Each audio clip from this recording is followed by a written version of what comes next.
Knock knock. Who's there? Devers. Devers, who? Devers who's allergic to fielding, especially at first base. Allergies can be taken care of for the good of the team, Z. Maybe it's time Raffy fields a new mindset. Maybe, but right now he's drawing a hard line, and that's our big topic for today. With Triston Casas out for the season, the Sox have a glaring hole at first base. Should Rafael Devers step in and help the team? Red Sox Nation seems to think so. Cora Breslow seems to think so. And B, oh, you already know he has some thoughts. I've got some of mine, so let's dig in.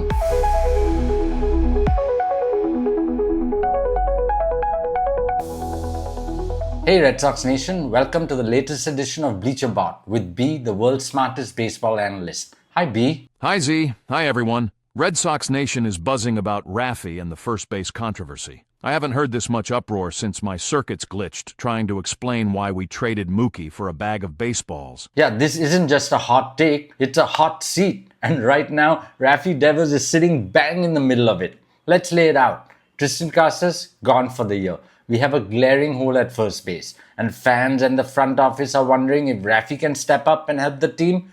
Raffy says no. Flat out, no, I'm not going to be playing first base. And now this has blown up into a really big deal. Yeah, this isn't just a clubhouse issue. This one's gone nuclear. And when your owner has to book a flight just to cool things off, that tells you everything. Okay, so before we get into the details, I've got to tell you, B, I've been thinking about this a lot, and I'm starting to lean towards Raffy's side on this. I know he blew off some steam to the media the other day, but when I think about this rationally, I really do see where he's coming from. And yes, I'm starting to believe that Raffy might be right in saying no to first base. Oh, really? That's where you've landed, huh? So let me get this straight. The team loses its starting first baseman, is in the middle of a playoff push, and the highest paid player in franchise history says, "Not my job." And your reaction is, "Yeah, I get it." Come on, Z.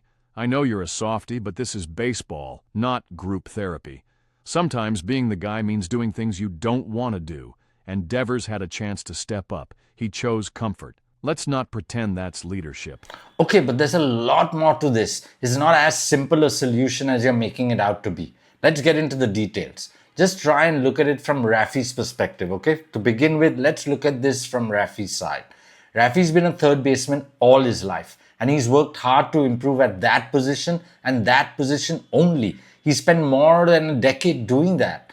In February in the offseason, the Red Sox signed Bregman and they don't even talk to Raffy about moving positions. Instead, he's forced to put his glove away and take on the DH role. That's all they tell him. And all through spring training, this becomes a big distraction, and that was obviously bothering Raffy. So then, for the good of the team, Raffy agrees, reluctantly, but he moves to DH. And for the last 2 months, he's been adjusting to that role. And now, just because there's an injury, you come to Raffy to change roles again and take on a completely new position that he's never played in his life. That's not right. I totally see Raffy's reluctance here, especially when there are other options. He's not being asked to redefine his career, Z, just to step up when the team needs him. Bregman's locked in at third. Casas is out for the season. This isn't theoretical. It's urgent. And this is the kind of moment where true leaders adapt. But instead of rising to it, Devers made it public, frustrated, emotional, and pointing fingers. That's not leadership. That's deflection. Oh, come on. I think they're asking too much of Raffy here. They're asking him to make a major adjustment right when he already made one major adjustment and only now getting comfortable with the DH routine. We all know it wasn't easy for him to begin the season adapting to the DH role. A lot was made of that historically bad start. I'm sure that took a toll on him both physically and mentally. And just when he's coming out of it, when he seems fully adjusted to his new role, you want him to do it all over again. Raffy's not being asked to do this forever. He's being asked to fill in for the team. This is baseball. Guys move around all the time. And don't forget, he called out the front office publicly, and his teammates are reportedly frustrated too. That says a lot. Honestly, the Red Sox forced him into this position. I don't understand why you would want to put the face of your franchise in such an uncomfortable position to begin with. You already did this to him once during spring training. That's what originally threw Devers' role in chaos. So I don't think Raffy's outburst came out of nowhere. I think he's totally justified and he's been frustrated for months. But how you handle frustration matters. You don't go to the media and blame your boss, especially when that boss is trying to build around you. And then John Henry has to fly in to smooth things over? That's a bad look. It makes Devers seem like a diva, not a captain.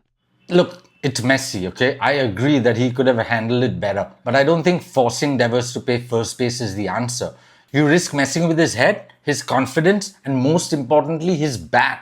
You're paying Raffy for his bat, not his glove. You need him batting 300, hitting bombs, and driving in runs. You don't want him uncomfortable anyway. You don't want him struggling in the field, and then that takes a toll on his hitting. The last thing we need is Raffy's bat getting distracted by his fielding inadequacies. So I think it's time to move on. Find another solution at first base. There's so many other solutions, some of which I think will be actually better for the team. I agree. You can't force a player into something they aren't ready for. But the problem is, this whole thing didn't have to be a firestorm. Devers could have said, "Let's talk about it," or "whatever helps the team." Instead, he said, "Not my job." And for a guy in his position, highest paid player, clubhouse face, that was not a good look. No, that's absolutely wrong, B. That's just wrong. I think Devers has been unnecessarily put in such a tough spot. You just don't do that to your star player after you do it to him already once during spring training. So Raffy's just not the villain here like the whole world is making him out to be. I actually think they treated Raffy really badly and disrespectfully here. He's not the villain, Z. But if the Red Sox are going to contend, the culture has to be about team first. And right now, Devers didn't rise to that moment. No, I don't agree with you, B. Let me ask you something. The whole argument around Raffy playing first base is based on two main points. The first point is that if Raffy moves from DH to first base, you can easily replace DH. Maybe you could put Massa in there, or Ref Snyder, or someone like that. And the second point is that even though Raffy's never played first base, that's a position he can pick up easily. So let me ask you this, B. Why not leave Raffy where he is, comfortable at DH like he is right now, and he's doing really well there, and instead get another position player to fill in at first base? Anyone else should be able to learn the position. If Raffy can learn it and is expected to do it, anyone else should be able to do it too. There are a lot of other athletic players around. People are dying to see Roman Anthony called up. Why not try him out at first base? Or have him play the outfield and have one of our current outfielders try first base? I'm sure Abreu can adapt to first base just as well as Raffy can.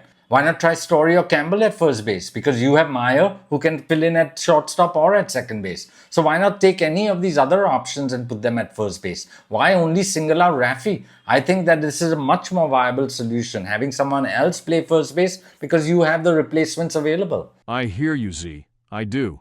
But that logic? It's missing one key piece. We're not talking about plugging a hole in July for a team that's coasting.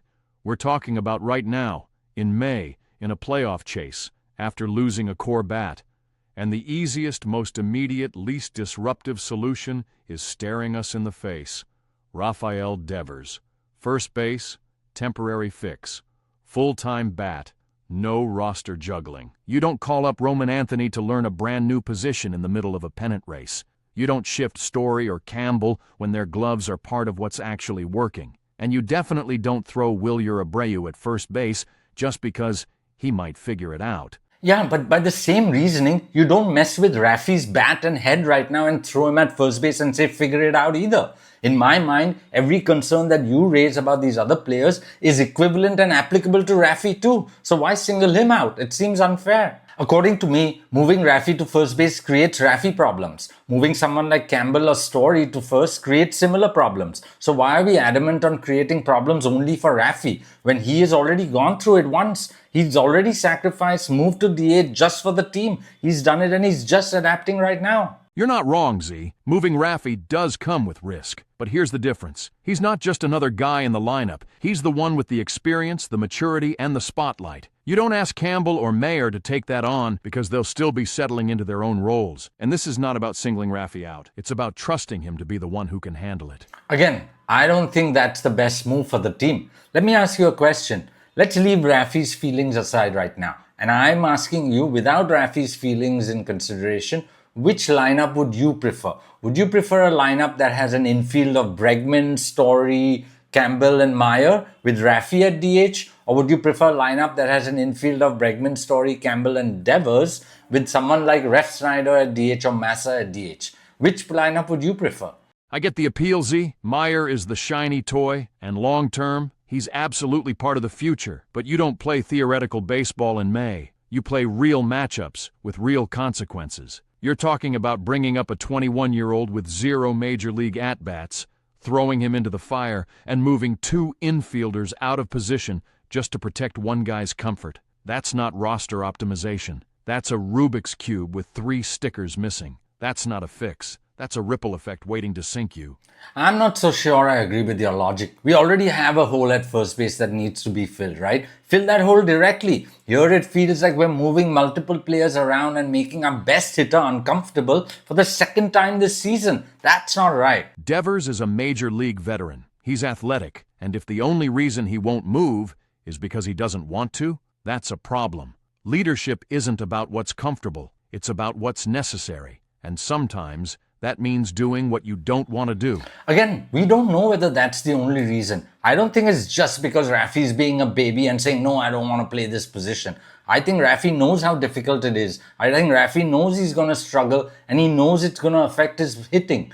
Remember, Raffy's already gone through this once, so he knows how difficult it is. So maybe he doesn't want to go through this again. He doesn't want to go through this uncertain period, making errors, learning a new position, and it's going to screw around with his head. Raffy's adapted once. He seems to be super comfortable at DH right now. He's got into his routine and his bat is on fire. On Friday, right after his talk with John Henry, he went 1 for 5, driving in the only Red Sox run. And then on Saturday, he went 4 for 4 with a walk, his 7th multi-hit game in his last 13 games. And then on Sunday, he went 2 for 3, including a mammoth 440-foot home run to dead center, driving in the winning runs. So I don't think we want to do anything that messes up his rhythm right now. It's someone else's turn to adapt. Someone else can just as easily play first base. Look, I get it. Nobody wants to mess with Devers' bat. Not me, not Breslow, not Cora. But here's the difference. Devers isn't anyone else. He's the face of the franchise. He's the highest paid player in team history. He wants to be a leader, then he has to lead. You know, I've heard this a lot. He's getting paid $300 million. He's the highest paid player on the team. We should be telling him to play wherever the hell we tell him to play. But I feel there's another flip side to this. And that is the fact that $300 million also makes Devers our most valuable asset. And that asset needs to be protected, not treated like a utility guy and shunted all around the infield. I get what you're saying, and you're right in one sense.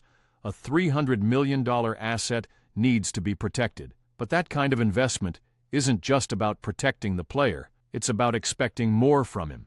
You don't hand out that kind of contract to treat a guy like a fragile collectible. You do it because you believe he can anchor your team through anything, that he can handle pressure, adjust, lead. So if the Red Sox are in crisis and need a short-term solution at first base, then yeah, I think it's fair to ask the $300 million man to be part of that solution, not exempt from it. He's not being shunted around the diamond. He's being asked to help his team win, and that's exactly what you pay superstars to do. So yeah, it's unfair, but being the leader and centerpiece comes with that weight. I still don't agree. Just because he's a leader in the clubhouse doesn't mean you want to jeopardize his most valuable contribution, which is his bat. We all know what happened when Raffy was cold. It weighed the entire team down. We need Raffy's bat to be in prime condition. And it's very obvious that right now he's very comfortable at DH and his bat has come alive. Do you know that he's batting over 400 in May? In fact, he has a 15-game on-base streak right now, through which he's batting .424 with 5 doubles, 5 home runs, 17 RBIs, and an OPS of 1.277. That's otherworldly. He's hitting with authority. He's walking more than ever. This is prime Raffy that we all wanted, and now we have him. Why the f*** would we ever mess with that? Z, nobody's denying Raffy's bat is nuclear right now. He's been incredible. Those numbers are MVP caliber. But here's the thing. Being red hot at the plate doesn't give you immunity from accountability.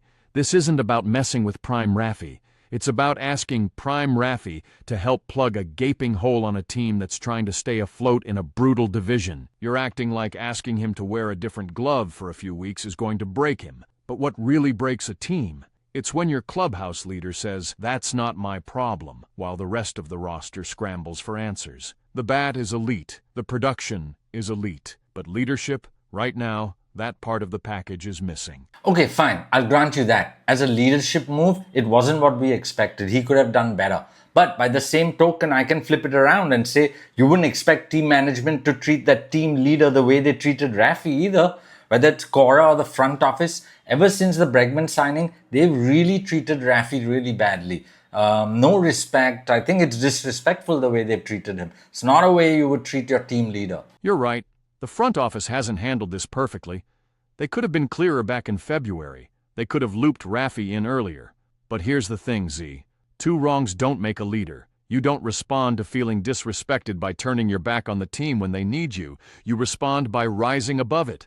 That's what captains do. And let's not pretend Devers has been blindsided here. Once Casas was injured, he knew he would be an option. So when the call came, if Raffy had said, "I'll do what it takes to help the team right now," he'd be wearing a cape in Boston. Instead, we've got emergency meetings with ownership to keep the clubhouse from imploding. That's not leadership. That's self-preservation. Okay, but B, at what point do we stop pretending that this is just about leadership and start asking whether Devers is being set up to be the fall guy here? Think about it. The front office signs the Gold Glove third baseman for $40 million a year. They don't even talk to Raffy. They just tell him to put his glove away before spring training starts. Then, when the plan backfires and now Casas goes down, suddenly it's Raffy's responsibility to clean up the mess. Cora won't say it. Breslow won't say it, but let's be real, they've boxed him in. And now, just because he won't smile and take it, the media's turning on him. The fans are split, and somehow he's the guy that's being labeled selfish. Come on, you don't get to drop a grenade and then blame the guy who didn't jump on it. You might be onto something, Z. I don't think it's crazy to ask whether the front office fumbled this whole thing from the first pitch. When they brought in Bregman, a Gold Glove third baseman, they basically told Raffy to DH without much explanation. That's not how you treat a franchise player if you want him to feel empowered. So yeah, this might be the front office bobbling the ball. They set the tone back in spring, and it's no surprise that the ripple effects are hitting hard now. You know, I wonder whether Cora has been thinking along the same lines. I have a feeling that Cora doesn't think that Raffy's move to first base is the best option. After Casas' injury, when everyone was actually calling for Raffy to play first base, Alex Cora said no right away. He even refused to approach the subject with Raffy, and finally Breslow had to talk to Raffy. So I think underneath all this, Cora hasn't bought into this idea completely himself. Could that be possible? It's more than possible, Z. I think you might be right. Cora's no rookie. He knows clubhouse chemistry, and he knows personalities. If he didn't go to Devers himself, that says something. That tells me he probably didn't believe Raffy was going to say yes, and maybe he didn't want to be the one to fracture that relationship. And let's be honest, Cora's managed Devers longer than anyone. He knows what pushes him, what rattles him, and what keeps him engaged. So if he backed off this idea early, that might have been his way of quietly saying, this isn't the solution. But here's the flip side. If Cora isn't fully bought in on Devers at first base, and Breslow is, then this whole situation might be revealing something deeper, like a rift in how the front office and dugout see this roster. And if that's true, then this is way bigger than just a position switch. It very well could be. I hope it's not, because I don't want this problem to linger through the whole season and mess it up. I hope they can resolve this problem soon. We'll see in the next few days how it plays out. Meanwhile, we'd love to hear from you, Red Sox Nation. What do you think? Should Devers be forced to play first base, or is he right to say no? Drop your thoughts in the comments. Keep them clutch or make them messy, just like this situation. And in case you haven't, please subscribe to our channel. We have lots more Sox news and analysis all season long. Okay, I think we're done here, B. Anything else you want to add? Just this. The season's long and this story isn't finished. Devers still has time to lead. On the field, in the clubhouse, and with his bat. And if he does, this whole saga might just be the turning point that brought the team closer together. I like that. Okay, Red Sox Nation, we'll see you on the next episode of Bleacher Bot. Until then, stay tuned, stay crazy.